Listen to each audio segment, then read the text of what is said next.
Dapatkan hadiah wang tunai terkumpul RM10,000 Malaysia sepanjang siaran langsung bersama kami mengikut terma dan syarat. Kita jumpa nanti. Buka Facebook, iklan ubat kuat.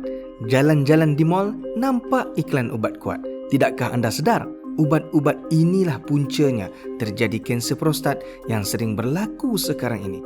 70% daripada anda pastinya tak setuju dengan kenyataan ini, bukan? Tidak mengapa, kami buka ruang untuk anda bersama kami di rancangan Selangor 3W pada hari Selasa 22 hari bulan 12 2020 jam 2.30 petang hingga 3.30 petang. Jangan lupa set tarikh anda dan masa anda. Kita jumpa nanti. Bertemu kembali bersama saya Zawazi Yusof dalam rentasan berita dan antara paparan utama edisi 789. Tiada peranti khusus buat nakhoda politik.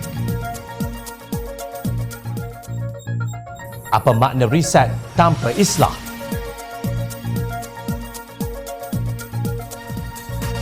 Semalam pamer kekayaan, hari ini pesalah rasuah.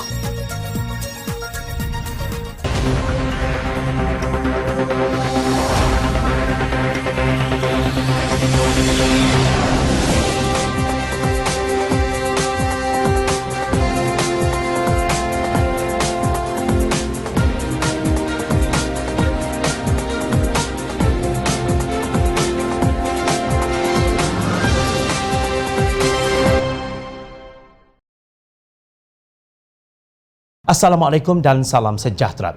Kenyataan Majlis Pimpinan Keadilan MPP baru-baru ini menyimpang daripada kecelaruan yang ditimbulkan pihak tertentu tentang posisi Datuk Seri Anwar Ibrahim sebagai nakhoda Bahtera Pakatan Harapan.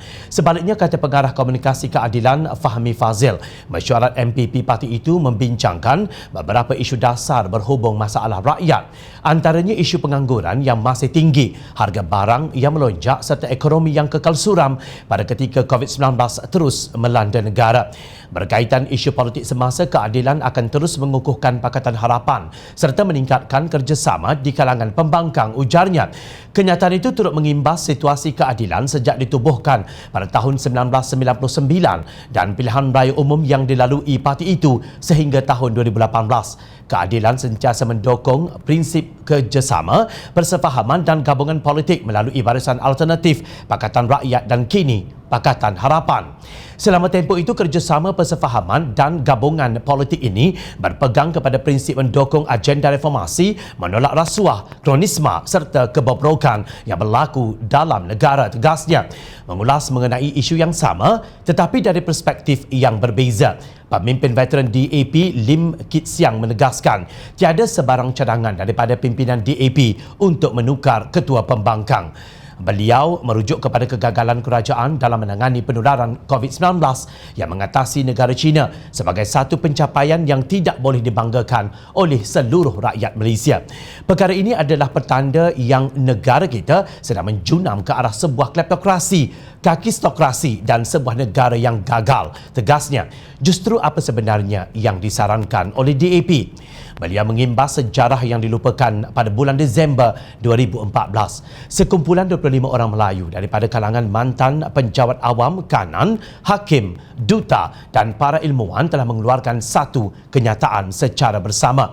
Mereka menyeru Perdana Menteri semasa itu, Datuk Seri Najib Razak, untuk menunjukkan kepimpinan, memandangkan masa telah tiba untuk golongan Melayu moderat bersuara melawan unsur-unsur ekstremisme dan mereka yang tidak mahu bertoleransi dan bersederhana. Salah seorang daripada mereka ialah Ahmad Kamel yang merupakan seorang diplomat selama 34 tahun sebelum persaraan beliau sebagai Ketua Setiausaha Kementerian Luar Negeri dan sebagai Duta Khas Perdana Menteri telah mengatakan, "Saya tidak mahu melihat cucu saya membesar dalam sebuah negara Taliban," ujar Kit Siang. Malangnya cubaan Pakatan Harapan selepas memenangi pilihan raya umum ke-14 untuk pembinaan negara bangsa digagalkan oleh langkah Sheraton pada Februari 2020. Menurut Kit Siang, Pakatan Harapan berhadapan dengan kempen penipuan, fitnah dan berita palsu yang berjalan secara sistematik. Kononnya kerajaan Pakatan Harapan hanyalah satu kerajaan DAP.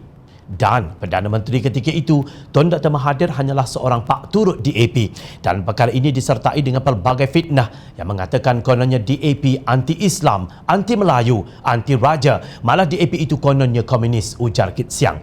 Beliau berpendapat jika orang Melayu terpedaya dengan penipuan, fitnah dan berita palsu yang disebarkan UMNO, seluruh rakyat Malaysia tanpa mengira sama ada orang Melayu, Cina, India, Kadazan, Iban maupun orang asli akan menjadi mangsa polarisasi perkauman dan keagamaan di negara ini.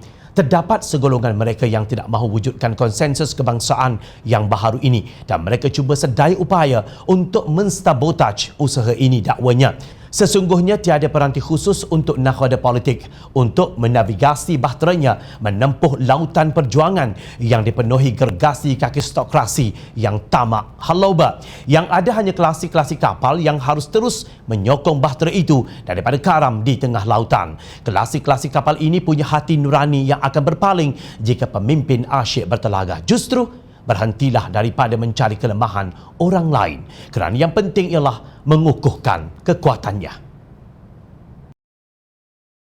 Perjuangan amanah bukan tentang walak kepada individu. Kesetiaan adalah kepada gagasan, idea dan komitmen perjuangan, kata Naib Presiden Amanah Datuk Seri Dr. Mujahid Yusof. Menurut beliau, kebersamaan amanah dalam kesepakatan politik dengan keadilan dan DAP adalah untuk mempertahankan agenda reform dan islah. Amanah kekal menolak isu perkauman sempit dan jalur agama yang kasar dan keras dengan menegaskan prinsip rahmatan lil alamin sebagai uncompromising principle atau prinsip yang tidak boleh dikompromi, tegasnya. Beliau mengimbas kembali bagaimana kerajaan yang bermandatkan rakyat mempelopori prinsip rahmatan lil alamin yang berjaya dibawa sebagai dasar pentadbiran Islam yang diluluskan oleh Majlis Raja-Raja. Dasar tersebut diperakui Kabinet pada 25 Oktober 2019 walaupun terdapat pihak mempolitikkan hasrat ini dengan pelbagai fitnah dan tomahan.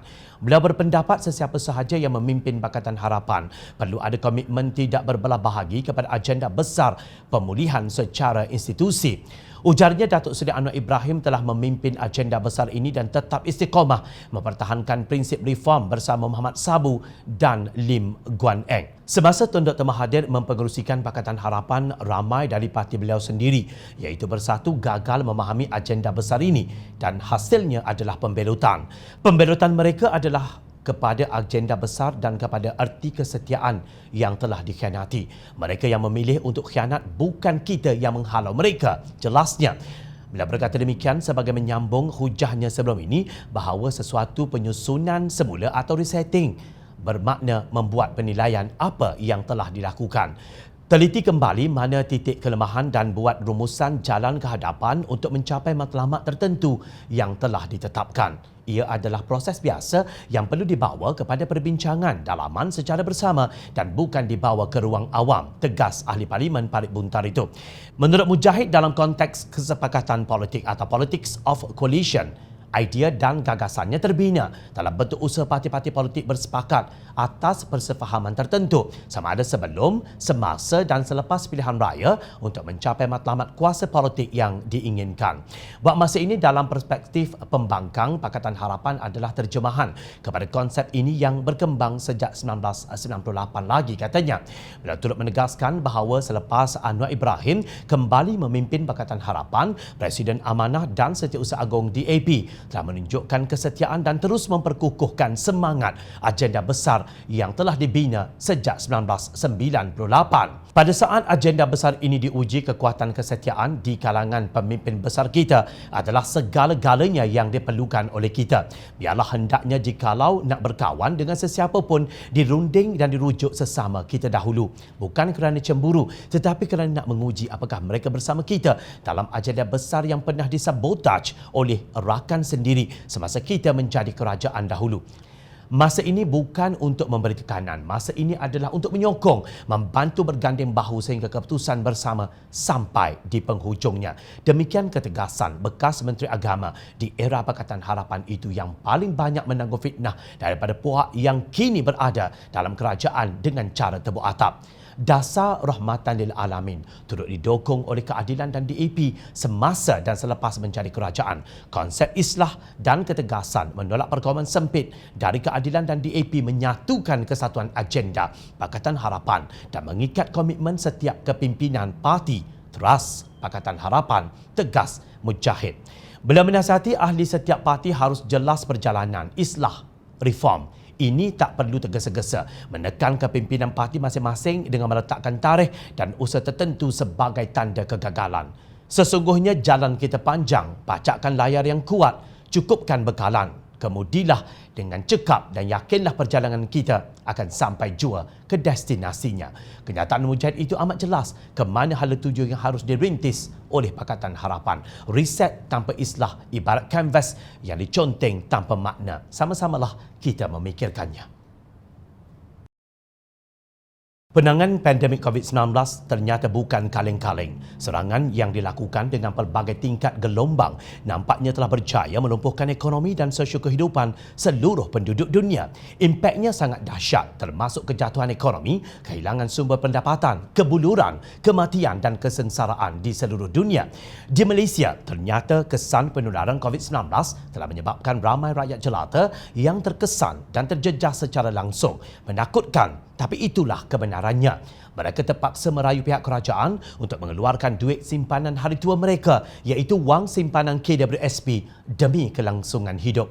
Hari ini, pastinya talian permohonan pengeluaran wang KWSP menerima trafik paling tinggi. Apa tidaknya, rakyat Malaysia bukan sahaja sudah kehilangan sumber pendapatan, malah mereka yang bekerja di awan biru sebelum ini, sekarang ini menjadi penghantar makanan demi sesuap nasi. Namun, lebih menyedihkan dan menyakitkan hati rakyat apabila ada antara para pemimpin dan ahli politik yang mempamerkan kemewahan mereka tanpa menghiraukan rakyat yang menderita. Berbumbungkan angkasa kelabu, berlantaikan bumi yang retak seribu.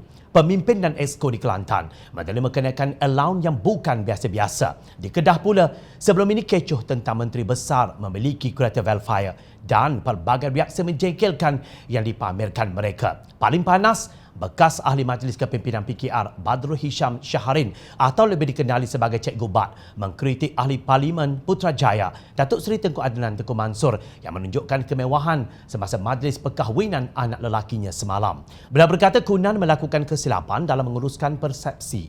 Lebih-lebih lagi apabila kerajaan ketika ini sedang sibuk membina naratif membela rakyat. Rakyat akan bercakap bukan sahaja bab mewah tetapi kalau tanpa kabel besar pasti tidak akan boleh tutup jalan dan buat depan Istana Kehakiman. Kepada semua yang membina kerajaan PN tak kiralah UMNO atau apa sahaja, rakyat sedang susah. Kita sedang membina naratif membela rakyat. Imej yang terbina dalam kesungguhan pemimpin seperti Perdana Menteri akan terjejas dengan show off melampau seperti ini katanya. Beliau berkata dalam satu hantaran di Facebook bahawa tindakan ini seperti apa yang dilakukan oleh Ketua Pemuda UMNO bahagian yang membeli motor paling mahal dalam dunia dan dilaporkan di media. Beliau juga menasihatkan Kunan supaya menghormati dan mengasihani rakan-rakan mereka yang lain yang sedang bersungguh-sungguh mengukuhkan kerajaan tebuk atap mereka. Tetapi bila melihat apa yang terjadi hari ini, kita mula faham bahawa mungkin apa yang dilakukan oleh bekas Menteri Wilayah Persekutuan itu adalah buat kali terakhir sebelum beliau melalui hari-hari mendatang sebagai pesalah rasuah. Datuk Seri Tengku Adnan Tengku Mansur disabitkan bersalah oleh Mahkamah Tinggi Kuala Lumpur hari ini atas tuduhan menerima rasuah RM2 juta daripada seorang ahli perniagaan. Hakim Mahkamah Tinggi Muhammad Zaini Mazlan membuat keputusan itu selepas mendapati pihak pendakwaan berjaya membuktikan kes melampaui keraguan munasabah di akhir kes pembelaan. Tengku Adnan yang juga ahli Parlimen Putrajaya dituduh melakukan kesalahan itu di CIMB Bank Berhad, cawangan Pusat Bandar Damansara pada 14 Jun 2016 dan didakwa mengikut Seksyen 165 Kanun Keseksaan yang boleh dihukum penjara maksimum 2 tahun atau denda atau kedua-duanya sekali. Kes perbicaraan ahli Parlimen Putrajaya itu bermula pada 2 Julai tahun lalu dengan pihak pendakwaan memanggil 23 saksi untuk memberi keterangan. Saksi pendakwaan yang dipanggil untuk memberi keterangan termasuk 2 bekas Datuk Bandar Kuala Lumpur, Tan Sri Ahmad Faisal Talib dan Tan Sri Muhammad Amin Nordin Abdul Aziz serta pengarah AKSB Tan Sri Chai Kin Kong. Pada 14 Oktober tahun lalu, Mahkamah Tinggi memerintahkan Tengku Adnan membela diri selepas mendapati pihak pendakwaan berjaya membuktikan prima facie dalam kes tertuduh. Tengku Adnan memberi keterangan bersumpah dari tempat saksi dan prosiding pembelaannya berlangsung selama 2 hari iaitu pada 17 Januari dan 5 Mac lalu. Tengku Adnan dalam kapasitinya sebagai seorang penjawat awam iaitu Menteri Wilayah Persekutuan didakwa menerima untuk dirinya wang yang berjumlah RM2 juta daripada King Kong. King Kong memberikan wang melalui cek Hong Leong Islamic Bank milik AKSB yang didepositkan ke dalam akaun Bank CIMB milik Tat Mansuri Holding Sdn Bhd atau THSB yang Tengku Adnan mempunyai kepentingan dan diketahui syarikat AKSB ada berhubung dengan kerja rasminya. Nah, sepada pandai tupai melompat, akhirnya jatuh ke tanah jua. Sebagaimana yang dititahkan oleh Sultan Nazrin baru-baru ini dalam menasihati para pemimpin agar tidak terleka dan terbuai dengan kuasa dan mengumpul kekayaan kerana doa rakyat yang teraniaya tak ada hijab untuk dimakbulkan. Kepada para pemimpin di luar sana, usah berbangga dan bermegah dengan kemewahan yang anda miliki kalau ianya datang dari poket rakyat dan keringat mereka. Usah disuluh dan dipamer keberadaan hidup kalian ketika rakyat menderita untuk membeli segenggam beras. Teruskan bersama kami di Jom Channel dan layar reporter jomchannel.net untuk mendapatkan berita politik tanah air. Saya Zawazi Yusof, terima kasih. Assalamualaikum, salam sejahtera.